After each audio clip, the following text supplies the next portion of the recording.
કેમ છો મિત્રો? જય શ્રી કૃષ્ણ. આજે હું તમારી સાથે છુંદાની રેસીપી લઈને આવી છું.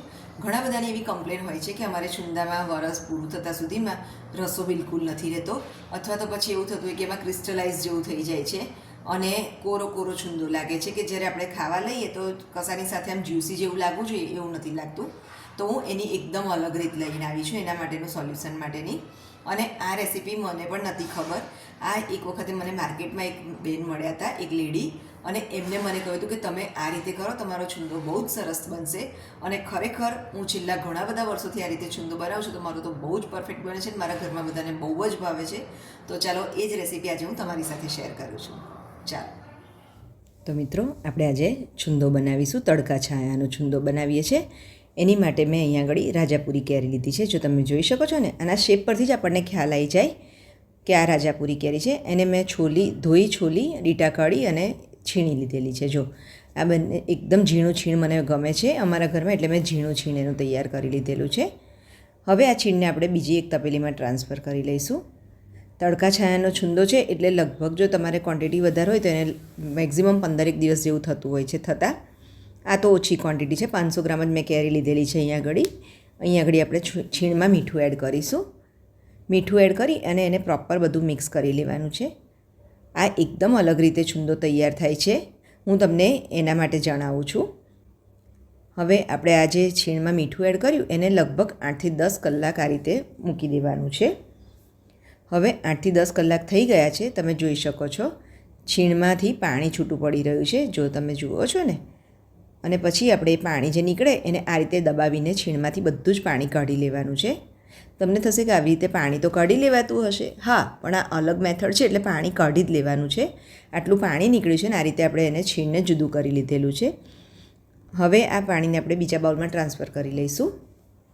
અને અહીંયા ઘડી ખાંડનું મેઝરમેન્ટ પણ અલગ જ છે, કારણ કે આ એકદમ અલગ રીતથી છુંદો તૈયાર કરી રહી છું એટલા માટે. અહીંયા ઘડી જે આપણું છીણ હતું 500 ગ્રામ કેરીનું, એ છીણની સામે મેં અહીંયા ઘડી 650 ગોળ લીધેલો છે. 5 કિલો હોય તો 6.5 કિલો ખાંડ લેવાની છે. સોરી, ગોળ નહીં, ખાંડ. 5 કિલો કેરી હોય તો તમારે 6.5 કિલો ખાંડ લેવાની છે. એટલે અહીંયા આગળ આપણે 500 ગ્રામ છે તો મેં અહીંયા આગળ 250 ગ્રામ દળેલી ખાંડ લીધેલી છે. 6.5 કિલોમાં પણ આપણે આ જ રીતે મિશ્રણ કરવાનું છે. અહીંયા આગળ 250 ગ્રામ મેં દળેલી ખાંડ લીધી છે અને 400 ગ્રામ છે તો મેં આખી ખાંડ લીધેલી છે, જે આપણી રેગ્યુલર ખાંડ હોય તે. એટલે ટોટલ 500 ગ્રામની સામે 650 ગ્રામ ખાંડ થઈ, તમે ગણી શકો છો. આ રીતે બંને ખાંડને મિક્સ કરી લેવાની છે આપણે છીણની સાથે. એને પ્રોપરલી હલાવી અને એકદમ સરસ મિક્સ કરી લેવાનું છે. જો તમે જોઈ શકો છો ને, સરસ મિક્સ થઈ ગયું છે.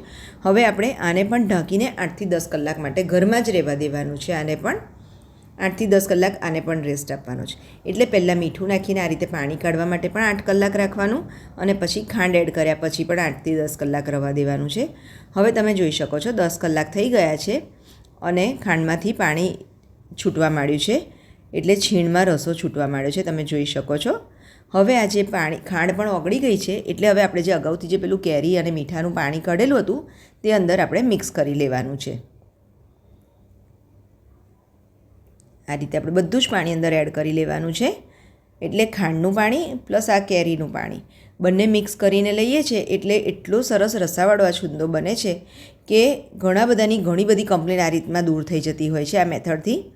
હવે આપણું રેડી છે આ મિશ્રણ. હવે એને આપણે આ રીતે કોટનનું મલમલનું કપડું બાંધી અને એને લગભગ, આ તો 500 ગ્રામ છે એટલે લગભગ 3 કે 4 દિવસમાં તડકામાં થઈ જશે. 5 કિલો હોય તો વધારે ટાઈમ થતો હોય છે. અહીંયા આગળ લગભગ 3 દિવસ માટે આપણે આ રીતે એને બાંધી અને તાપમાં મૂકી દેવાનો છે. જ્યાં ફૂલ આખો દિવસ તડકો આવતો હોય એવી જગ્યાએ આ મૂકવાનો છે. હવે જો તમે જોઈ શકો છો થઈ ગયા છે 3-4 દિવસ મારે મૂકે, અને મેં એનું કપડું પણ કાઢી લીધેલું છે. અને જો તમે જોઈ શકો છો કેરી પણ સરસ ચડી ગયેલી છે. હવે આપણું આ તમે જોઈ શકો છો સરસ કેરી પણ ચડી ગઈ છે, છીણ એકદમ. અને હજુ પણ તમે જોઈ શકો છો અંદર રસો છે. હવે આપણે રસાદાર છુંદાનો વઘાર પ્રિપેર કરીશું. અહીંયા ઘડી આપણે છુંદામાં તેલનું એક પણ ટીપું એડ નથી કરતા કે જેથી કરીને ખોરાશ ના આવી જાય, એટલા માટે આપણે વઘાર એનો પ્રિપેર કરીશું. વઘાર માટે અહીંયા ઘડી મેં જીરું લીધેલું છે.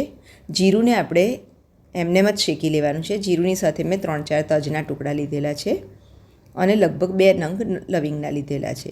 હવે આપણે એને ગેસની ફ્લેમ ચાલુ કરી અને ધીમા ગેસ પર આ રીતે કોરું જ શેકી લેવાનું છે, કંઈ પણ જાતના એના વગર, તેલ કે એના વગર. અને અહીંયા ઘડી આપણે છુંદામાં ત્યાં સુધી વઘાર થાય ત્યાં સુધી મરચું નાખી દઈએ છીએ, કાશ્મીરી મરચું એડ કરીએ છીએ. અને તમે જોઈ શકો છો જો આપણો વઘાર પણ એક બાજુ થઈ રહ્યો છે અને આપણે આ કાશ્મીરી મરચું અંદર મિક્સ કરી લઈએ ત્યાં સુધી સરસ એકરસ મિક્સ થઈ જાય ત્યારબાદ આપણે વઘાર એમાં મિક્સ કરી લેવાનો છે. જો તમે જોઈ શકો છો ને સરસ એની અરોમા પણ બહુ જ સરસ આવતી હોય છે. અને એ રીતે આપણે અંદર હવે વઘાર મિક્સ કરી લીધો છે અને એને પણ હલાવી લઈશું. એટલે આપણો છુંદો એકદમ રેડી છે. તો તમે પણ તમારા ઘરે ચોક્કસથી ટ્રાય કરજો અને મારી ચેનલને લાઇક કરવાનું ના ભૂલશો. Thank you.